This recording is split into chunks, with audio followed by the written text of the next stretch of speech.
भगवान ने कुत्ते को बनाया और कहा, पूरे दिन अपने घर के दरवाजे के पास बैठो और जो भी आए या गुजरे उस पर भौंकना। इसके लिए मैं तुम्हें 20 वर्ष की आयु दूंगा। कुत्ते ने कहा, यह बहुत लंबा समय है भौंकने के लिए, मुझे केवल 10 साल ही दीजिए और बाकी 10 मैं आपको वापस करता हूं। भगवान मान गए। फिर भगवान ने बंदर को बनाया और कहा, तुम कर्तव्य करो और लोगों को हंसाओ, इसके लिए मैं तुम्हें 20 वर्ष की आयु दूंगा। बंदर ने कहा, 20 वर्षों तक कर्तव्य करना, क्या मैं 10 वर्ष वापस कर दूं जैसे कुत्ते ने किए? भगवान मान गए।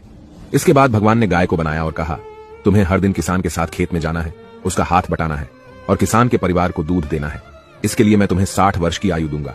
गाय ने कहा, 60 वर्षों के लिए यह कठिन जीवन है, मुझे 20 वर्ष ही दीजिए और बाकी 40 मैं आपको वापस करती हूं।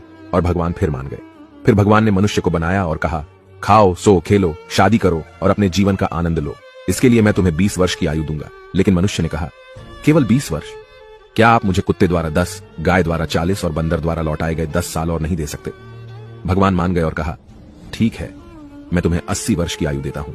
इसलिए हम पहले 20 वर्ष में खाते, सोते, खेलते और आनंद लेते हैं। अगले 40 वर्षों में हम अपने परिवार को सपोर्ट करने के लिए सूरज में मेहनत करते हैं। अगले 10 वर्षों में हम अपने पोते पोतियों के मनोरंजन के लिए बंदर की तरह कर्तव्य करते हैं और आखिरी 10 वर्षों में हम बरामदे में बैठकर सभी पर चिल्लाते हैं। यही मानव जीवन है। ऐसी और कहानियों से सीखने के लिए जेनिथ अपलिफ्ट को फॉलो करें।